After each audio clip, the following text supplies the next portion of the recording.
As a Pathfinder, you will be tasked with operating and testing the newly developed Leaf suit, as our hard-working scientists at Pendulum develop new ways to empower our troops fighting the war in Europe. With the power of the Leaf suit, you will be able to perform unimaginable feats.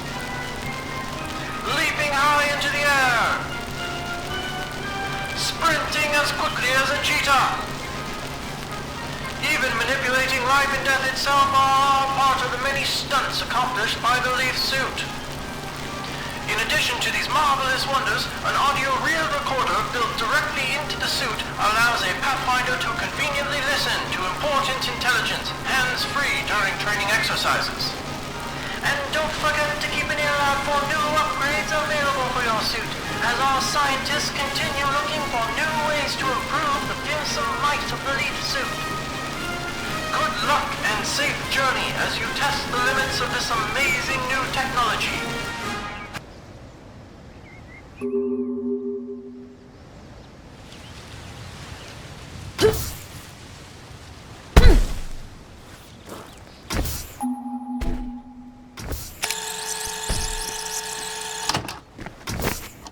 Virginia King, Audio Journal, June 4th, 1941. Shortly after the outbreak of war in Europe, I was enlisted by the Army to study the history of this valley. The mysterious forest sprites seem to be the last living remnants of the long-lost culture that once lived here. A large number of them seem to inhabit the northeast sector of the valley, just past the ruins where the Life Seed, rumored to possess an earth-shattering power, was found. That's as good a place as any to study them.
calls this valley Area 634.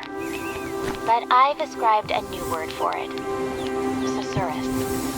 The beauty of that word seems to rival the majesty of this place. I suppose that would make its ancient inhabitants officially known as Susurians. To think these ruins have existed here for so long, they predate any known civilization on the continent. They seem to have infused the life energy from trees into their infrastructure, but how?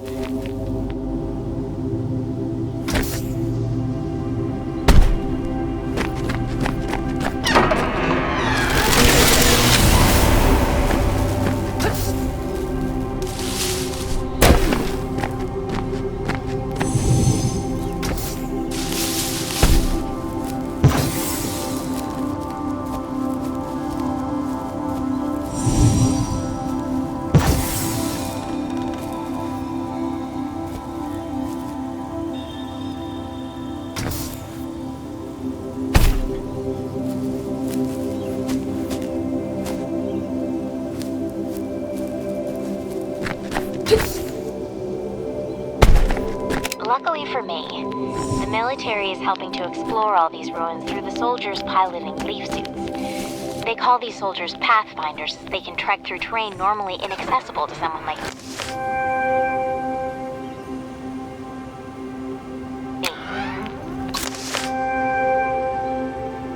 Every guy back home's gonna want to go joyriding in a leaf suit. But until the military's project comes to a close, we're cut off from any contact outside the valley. I guess the world will have to wait just a bit longer to get their hands on these rides.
Just what are these glowing orbs that everyone is making a fuss over?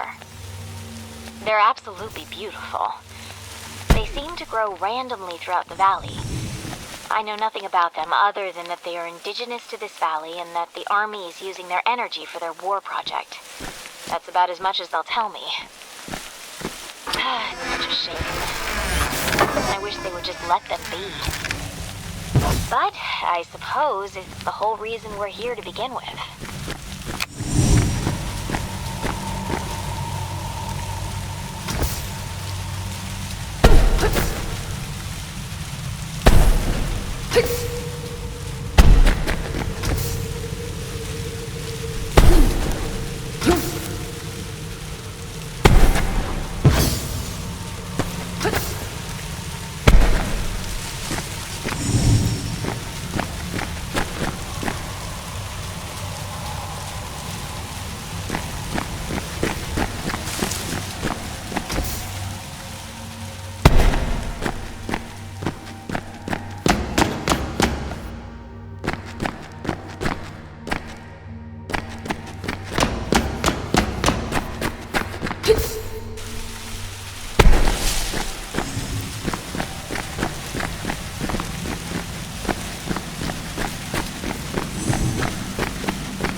It's clear to me that the natives of the valley worshipped the giant tree here almost as a deity.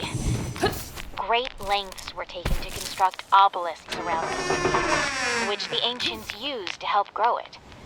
I've begun to use the term Titan tree to designate this species. According to my interpretations, once every 1,000 years, the Titan tree will produce the mythological and famed life seed, said to possess the power to shatter the world into fragments. No wonder the military is so interested in this place.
Sprites of this valley, which I've come to call daemons, are so lively.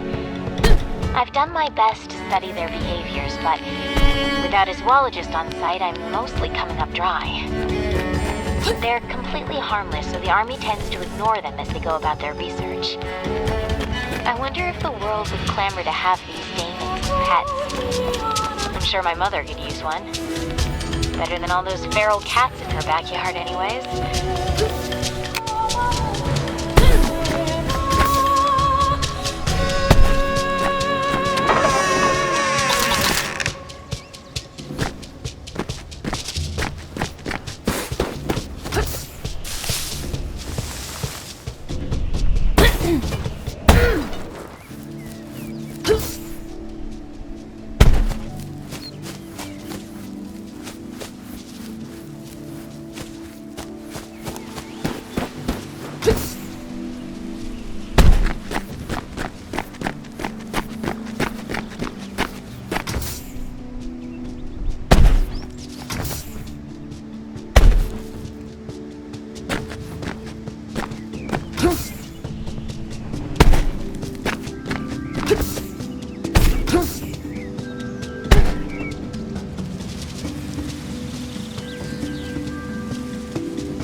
origin of this valley's inhabitants continues to elude me.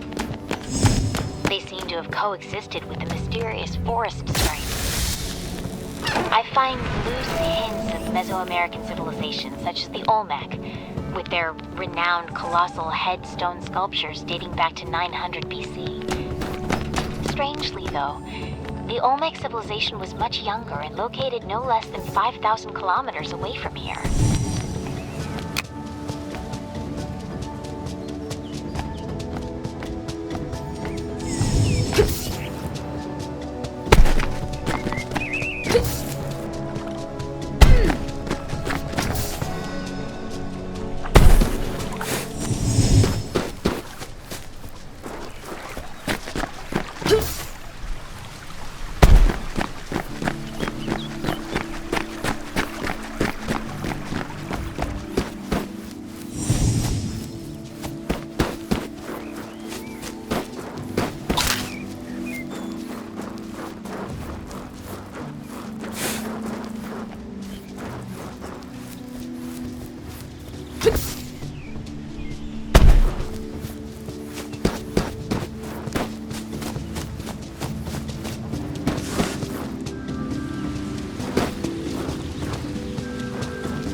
According to legend, the life seed is said to be a bringer of death on a global scale, splintering the earth into fragments. Such end-time scenarios are common across mythologies, from the apocalypse to Ragnarok. However, it's unusual for the event to surround a particular object, especially one acquired by mortals.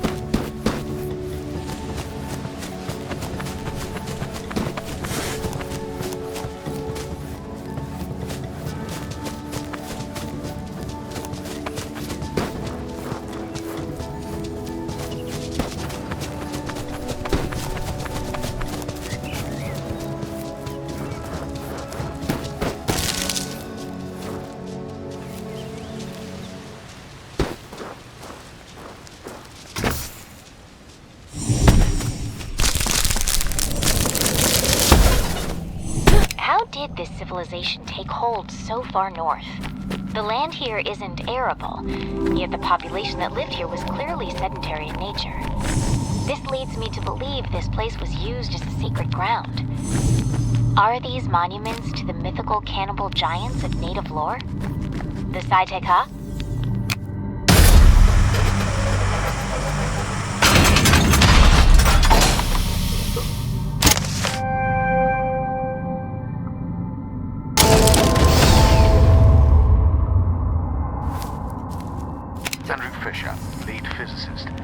Pathfinder testing on the Icarus boost upgrade. The secondary boost augmentation to the leaf suit should allow a Pathfinder to jump twice in sequence through the air, increasing the height and distance of their leap drastically. Report any defects to a commanding officer immediately.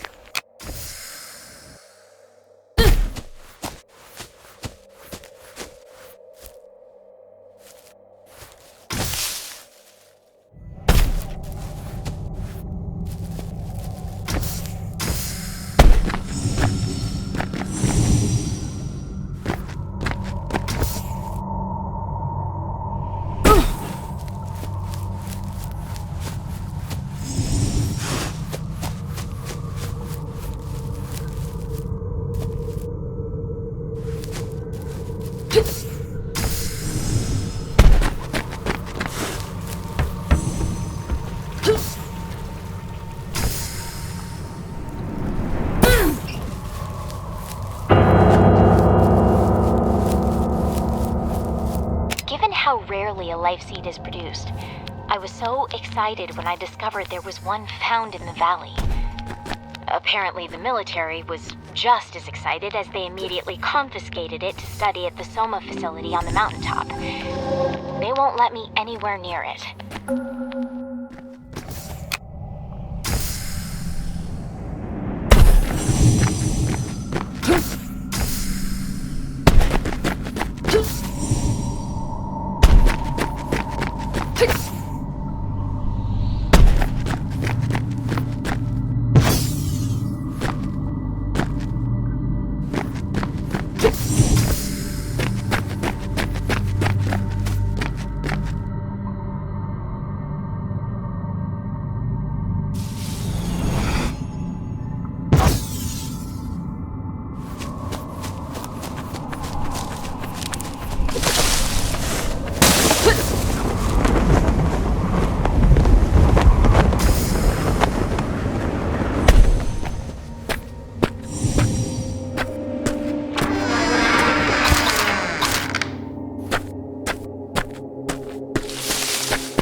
There's one thing I could do without in this valley, it's those damn Amrita swarms that seem to infect this place.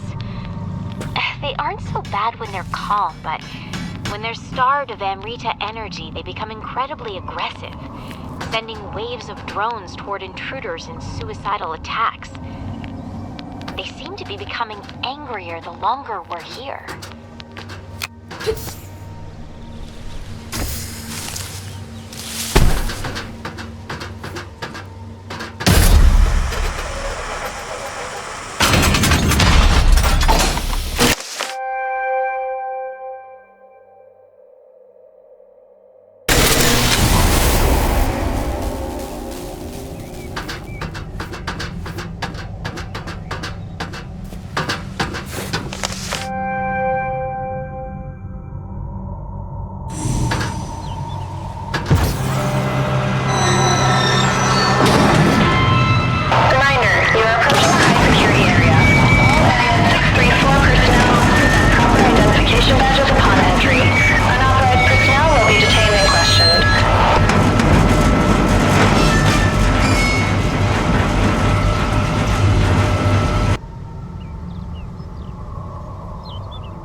told, Susurrus was discovered back in 1811 by